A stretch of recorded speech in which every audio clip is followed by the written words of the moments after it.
क्या थी मोहम्मद रफ़ी की बीवी से अलग होने की वजह, और क्यों आई रफ़ी लता के बीच खटास। नमस्कार, आदाब। आप देख रहे हैं बिग स्क्रीन। मैं हूं आपके साथ अमीना माजिद। स्वागत है आपका हमारे ख़ास शो द आइकॉनिक एरा में, जिसमें आज हम एक ऐसे फ़नकार के जीवन से जुड़े अहम किस्सों के बारे में बात करेंगे जिसने संगीत की दुनिया को एक नया रूप दिया। जी हाँ, हम बात कर रहे हैं मोहम्मद रफ़ी के बारे में, जिनके लिए जितना बोला जाए कम है। मोहम्मद रफ़ी साहब का जन्म 24 दिसंबर 1924 को अमृतसर में हुआ। पहले रफ़ी साहब का परिवार पाकिस्तान में रहता था, लेकिन बाद में पूरा परिवार लाहौर से अमृतसर आ गया। उस समय इनके परिवार में कोई भी संगीत के बारे में नहीं जानता था। रफ़ी छोटे थे तब इनके बड़े भाई की नाई की दुकान थी। इनके बड़े भाई मोहम्मद हामिद ने इनके संगीत के प्रति रुचि को देखकर रफ़ी साहब को उस्ताद अब्दुल वाहिद खान के पास ले गए और संगीत की शिक्षा लेने को कहा। रफ़ी जी ने पहला गाना 13 साल की उम्र में सार्वजनिक प्रदर्शन में गाया था। श्याम सुंदर, जो उस समय के फेमस संगीतकार थे, वो रफ़ी के गायन से काफ़ी प्रभावित हुए और इसी महफिल में रफ़ी को गाने का निमंत्रण दिया और ऐसे रफ़ी साहब का करियर शुरू हुआ। शुरुआत के दिनों में रफ़ी 10 बाय 10 के कमरे में भी रहे हैं। भारत की आज़ादी के समय शंकर जयकिशन, नौशाद और सचिन देव बर्मन ने रफ़ी से उस समय लोकप्रिय गीत गवाए। ये सिलसिला 1960 तक चला। रफ़ी जी को 1960 में चौदवी का चांद नामक शीर्षक गाने के लिए अपना पहला फिल्मफेयर पुरस्कार मिला। इसके बाद रफ़ी को हप्का घराना, काजल, दो बदन और नीलकमल जैसी फिल्मों की वजह से दूसरे फिल्मफेयर अवार्ड से सम्मानित किया गया। रफ़ी को तीसरा फिल्मफेयर अवार्ड गीत चाहूँगा मैं तुझे के लिए मिला। भारत सरकार ने रफ़ी को 1965 में पद्मश्री पुरस्कार से सम्मानित किया। 1965 में रफ़ी ने संगीतकार जोड़ी कल्याण आनंद द्वारा फिल्म जब जब फूल खिले, परदेसियों से न अखियाँ मिलाना काफ़ी लोकप्रियता मिली। फिल्म सूरज में सदाबहार गीत बहारों फूल बरसाओ मेरा महबूब आया है और इस गीत के लिए रफ़ी जी को चौथा फिल्मफेयर पुरस्कार मिला। रफ़ी साहब ने अपने जीवन में कुल मिलाकर 25,000 गाने गाए। सबसे ज़्यादा गाने गाने का रिकॉर्ड भारत के 2 गायकों के बीच है, रफ़ी जी और लता मंगेशकर। लेकिन ज़्यादा गानों का रिकॉर्ड और Guinness book of world record Lata Mangeshkar के पास है और दूसरा नंबर मोहम्मद रफ़ी का आता है। रफ़ी साहब की लोकप्रियता का अंदाज़ इस किस्से से होता है कि एक अपराधी ने फांसी से पहले रफ़ी साहब की फिल्म बैजू बावरा का ए दुनिया के रखवाले सुनने की इच्छा जताई। ये वही गाना है जिसके लिए रफ़ी साहब ने 15 दिन तक रियाज़ किया था। इस गाने को गाते समय रफ़ी साहब के गले में खून निकलने लगा था।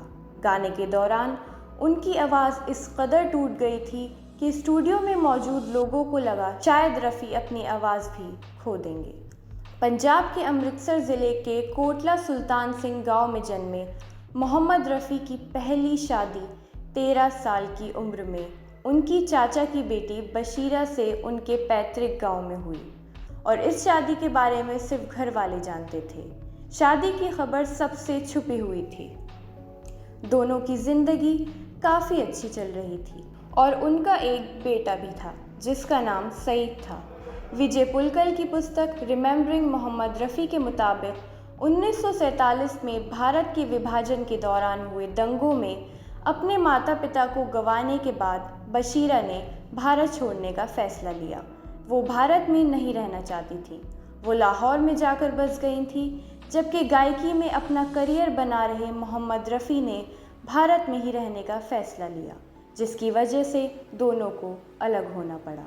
इसके बाद उन्होंने दूसरी शादी बिल्किस से की, जिससे उन्हें 6 बच्चे हैं।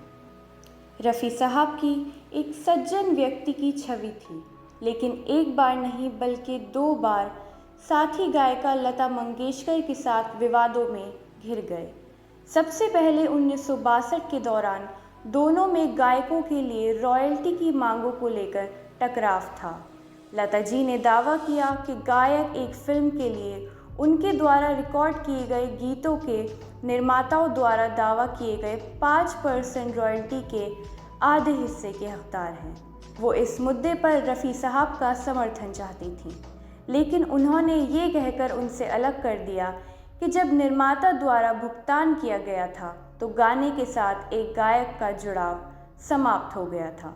लता जी इस बात से नाराज़ हो गईं और एक समय ऐसा आया जब रफ़ी ने लता से बात करनी भी बंद कर दी। संगीत निर्देशक जय किशन ने दोनों के बीच बात कराई और इसके बाद दोनों ने साथ में बहुत से हिट गाने गाए। दूसरी बार विवाद तब हुआ जब Guinness book of world records ने लता मंगेशकर के नाम को प्रकाशित किया, जिसमें कलाकार अधिकतम गाने रिकॉर्ड कर रहे थे। उन्होंने गिनीज के अधिकारियों को चुनौती देते हुए एक पत्र भेजा और कहा कि वो थे जिन्होंने तुलना में ज़्यादा संख्या में गाने गाए। गिनीज के अधिकारियों ने सूची में कमी नहीं की, लेकिन उन्होंने इसमें मोहम्मद रफ़ी के नाम और उनके विवाद के हवाले के साथ बदलाव किया। रफ़ी साहब का आखिरी गीत फिल्म आस पास के लिए था, जो उन्होंने अपने निधन से ठीक 2 दिन पहले रिकॉर्ड किया था। मोहम्मद रफ़ी का निधन 31 जुलाई 1980 को मुंबई में हुआ। जब उनका निधन हुआ तब मुंबई में ज़ोर की बारिश हो रही थी, लेकिन उसके बावजूद भी कम से कम 1000 लोग सड़कों पर थे। और उस दिन मशहूर एक्टर मनोज कुमार ने कहा, सुरों की माँ सरस्वती भी अपने आंसू बहा रही है। मोहम्मद रफ़ी एक ऐसा नाम जो हमारे दिलों में हमेशा ज़िंदा रहेगा। इनके बारे में जितनी बात करी जाए कम है। ऐसे ही और भी किस्से सुनने के लिए हमारे चैनल को सब्सक्राइब करें और कमेंट करना ना भूलें। धन्यवाद।